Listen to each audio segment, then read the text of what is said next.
नमस्कार साथियों, आज एक और खास विषय पर वीडियो लेकर के आपके बीच में आए हैं। जैसा कि आपने टाइटल देख लिया होगा, इस वीडियो में बात करने वाला हूं कांग्रेस की ताकत के बारे में, कांग्रेस की शक्तियों के बारे में।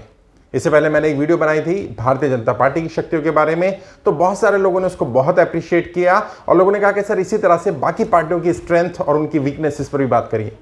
तो साथियों, पहली बात तो मैं बता दूं कि मैं जो वीडियो शक्तियों के बारे में बना रहा हूं, पहले मैं उनकी स्ट्रेंथ के बारे में बात करूंगा और इस स्ट्रेंथ के बाद मैं वीकनेसेस की वीडियो बनाऊंगा और वीकनेसेस पे बात करूंगा। और जैसा मैंने पहले कहा था, जब मैं भाजपा के लिए वीडियो बना रहा था, कि यदि आप भाजपा समर्थक हैं तो भी आपके काम आएगी, और यदि आप भाजपा के विरोधी हैं, उसको हराना चाहते हैं, तो आपको जरूर पता होना चाहिए भाजपा की शक्तियों के बारे में। सेम वही बात मैं यहां बोल रहा हूं। यदि आप कांग्रेस से समर्थक हैं, कांग्रेस से सिंपैथाइजर हैं या कांग्रेस से जुड़े हुए हैं, तो आपको जरूर पता होना चाहिए कांग्रेस की शक्तियां क्या क्या हैं। और यदि आप कांग्रेस के विरोधी हैं, कांग्रेस को समाप्त करना चाहते हैं, कांग्रेस को हराना चाहते हैं, तब तो आपको बहुत ज्यादा जरूरी है पता होना कि आखिर कांग्रेस की ताकत क्या है, कांग्रेस क्यों बार बार बाउंस बैक कर जाती है, आखिर ऐसा क्या है कि कांग्रेस बार बार टूटती रही लेकिन कांग्रेस समाप्त नहीं हो पा रही, खत्म नहीं हो पा रही। तो दोस्तों शुरू करते हैं। और मैंने अब एक चीज़ और नई शुरू की है कि हर वीडियो में, वीडियो के अंत में कोई एक खास संदेश आपको दूंगा, और ये वीडियोस ट्रेनिंग वीडियोस हैं, तो कोशिश करिए इनको पूरा सुना जाए, क्योंकि ये आपके काम आएंगी, आपको सीखने में मदद करेंगी, बहुत सारी राजनीति की बारीकियां सीखने को मिलेंगी।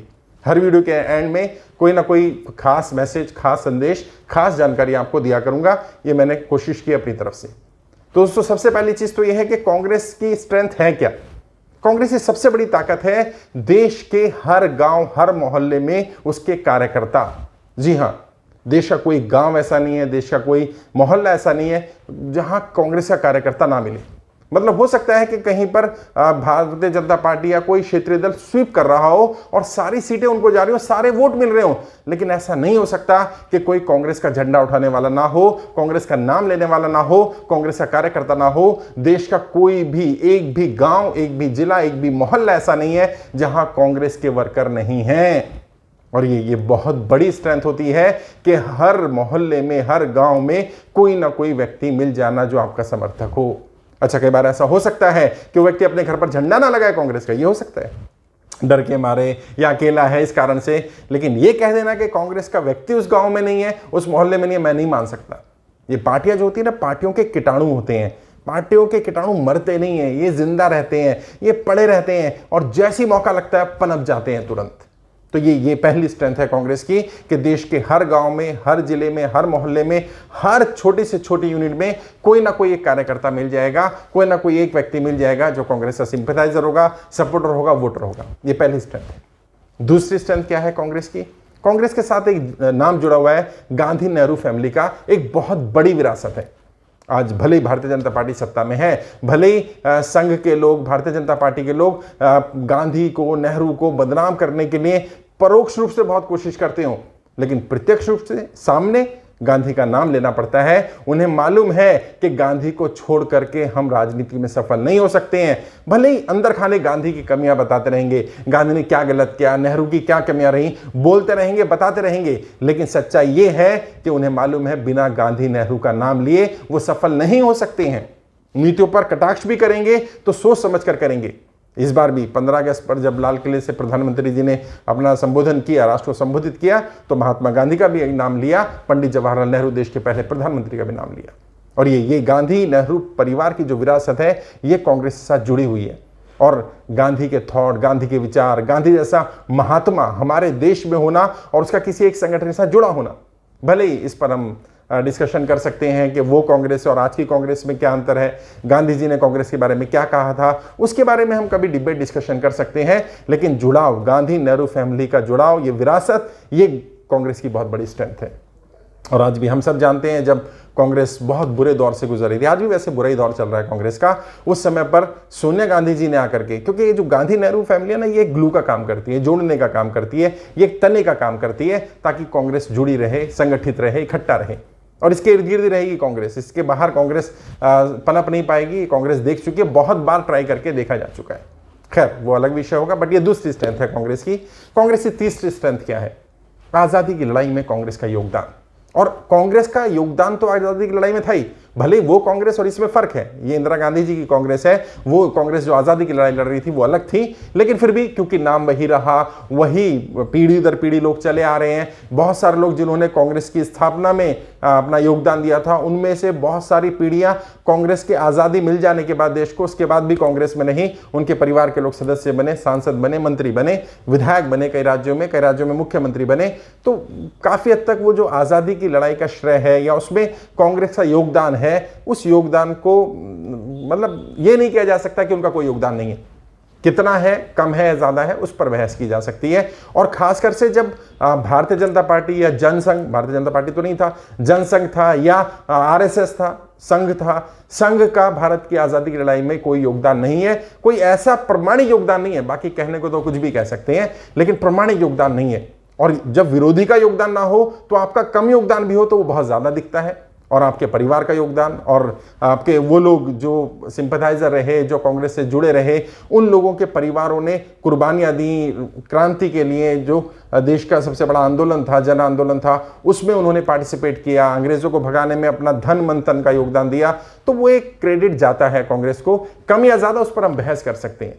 वर्तमान कांग्रेस भले ही वो कांग्रेस नहीं है, लेकिन फिर भी एक बेनिफिट उनको मिलता है। ये एक स्ट्रेंथ है कांग्रेस की, आजादी की लड़ाई में उनका योगदान। चौथी स्ट्रेंथ कांग्रेस की, और ये भी जो सच्चाई है, उस सच्चाई को आपको स्वीकार करना पड़ेगा, भले आप विरोधी हो कांग्रेस के और समर्थक हैं तो आप जानते होंगे इस बात को, आज भी जमीनी स्तर पर कांग्रेस की पकड़ काफी ज्यादा है।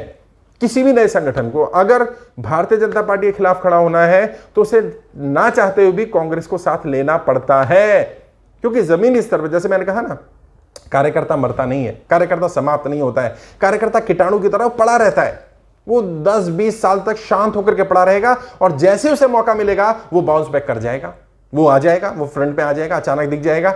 तो जमीनी पकड़ है अभी भी कांग्रेस के पास।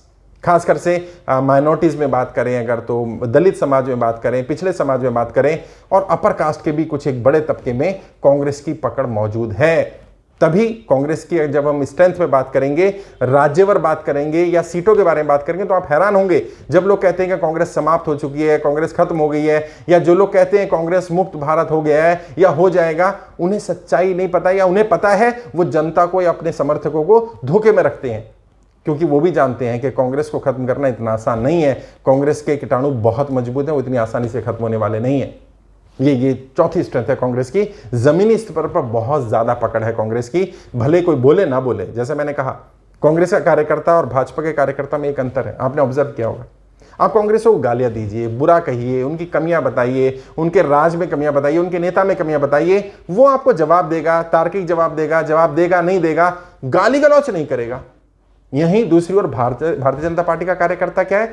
भारतीय जनता पार्टी का कार्यकर्ता तुरंत मां बहन की गालियां शुरू कर देगा, तुरंत। मतलब उनके डीएनए, उनके संस्कारों में शायद ये बात है कांग्रेस के कि वो बिलो दी बेल्ट हिट नहीं करते हैं। और ये पांचवी स्ट्रेंथ है कांग्रेस की।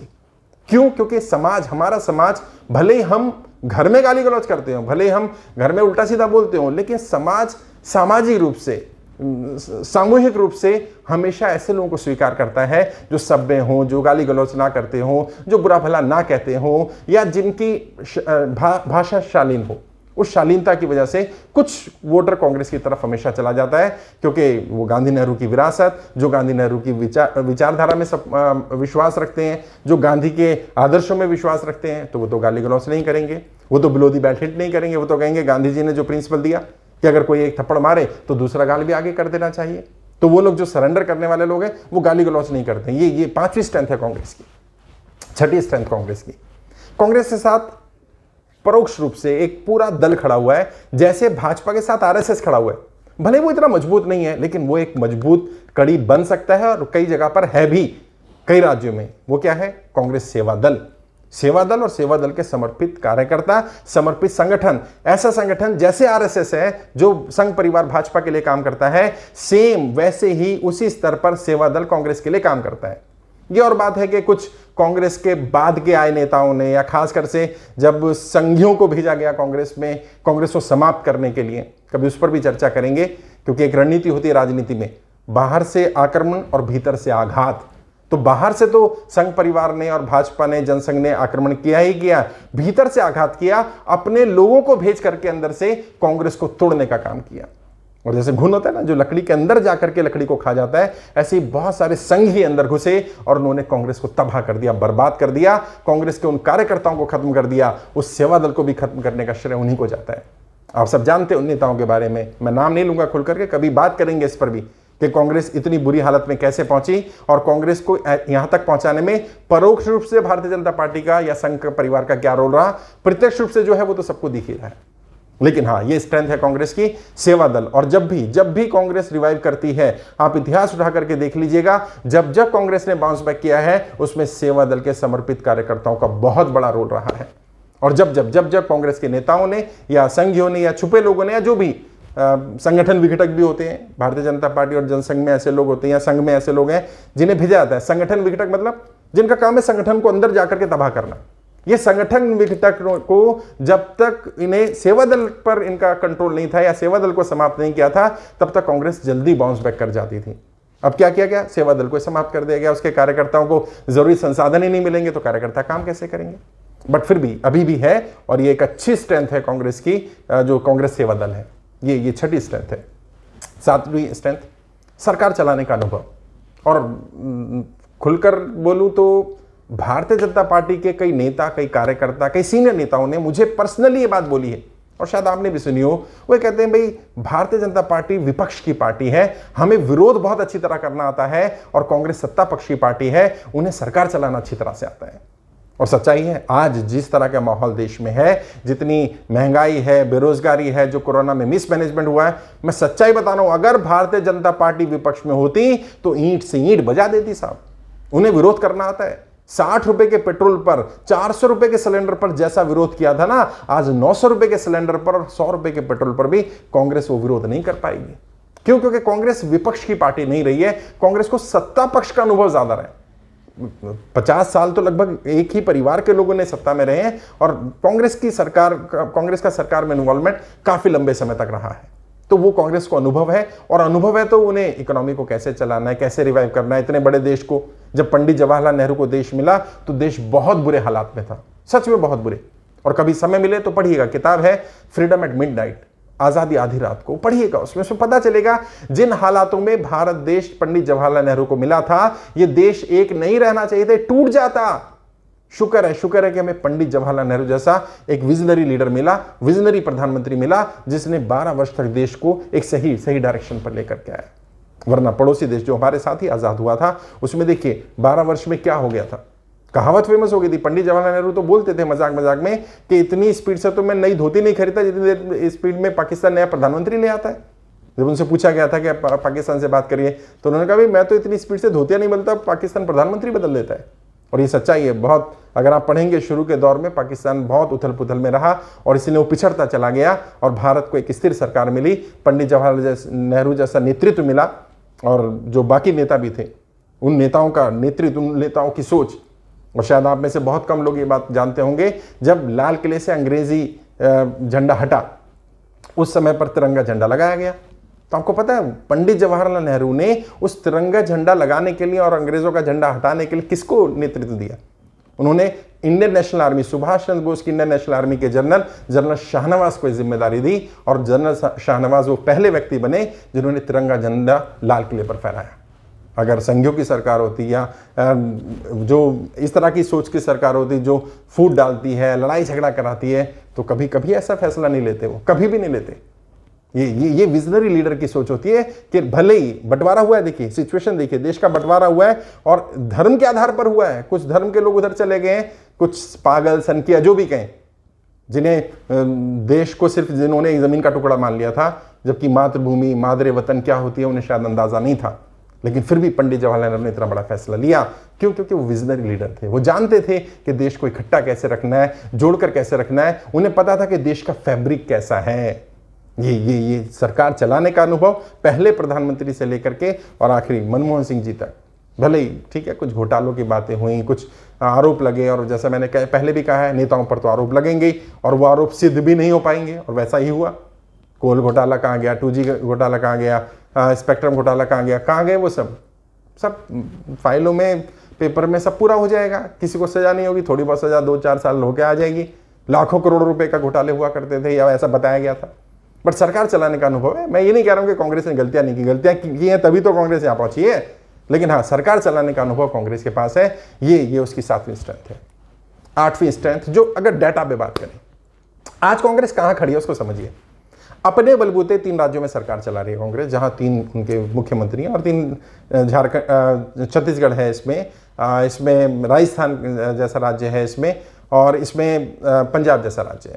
तो 3 राज्य हुए इनके पास। इसके अलावा लगभग 3 राज्यों में ये गठबंधन में शामिल है, तो लगभग 6 राज्यों में सरकार में शामिल है कांग्रेस। इसके अलावा 11 राज्यों में मुख्य विपक्षी दल है कांग्रेस। जी हां, देश के 11 राज्यों में, तो 6 राज्य और 11 राज्य, यानी कि 17 राज्यों में तो कहीं ना कहीं वो पकड़ है कांग्रेस की। और अगर नंबर की बात करें तो 100 से ज्यादा सांसद लोकसभा और राज्यसभा के मिलाकर के कांग्रेस के पास है, 800 से ज्यादा विधायक कांग्रेस के पास है, और भारतीय जनता पार्टी के पास 1200 लगभग विधायक है। तो ज्यादा गैप नहीं है। और जो लोग कह रहे हैं कांग्रेस खत्म हो जाएगी या खत्म हो चुकी है, कांग्रेस मुक्त भारत हो गया है, ये सब जुमले हैं, जैसे बाकी जुमले दिए जाते हैं। और अगर कांग्रेस इतना बेकार हो चुकी है, खत्म हो चुकी है, तो पूरी भारतीय जनता पार्टी राहुल गांधी, सोनिया गांधी, प्रियंका गांधी या कांग्रेस पर ही अटैक क्यों करती है, किसी और विपक्षी दल पर क्यों नहीं करती है? क्योंकि उनको पता है कि कांग्रेस बार बार बाउंस बैक करती है, फिर बाउंस बैक कर सकती है। क्यों? क्योंकि कांग्रेस, जैसे मैंने कहा, पार्टियों के जो कार्यकर्ता हैं, पार्टियों के जो जम्स हैं, वो मरते नहीं हैं, वो किसी ना किसी रूप में फिर आ जाते हैं। और जो सिंपैथाइजर रहेगा वो कहीं ना कहीं वो सिंपैथी दिखा देगा, किसी ना किसी रूप में सामने रख देगा।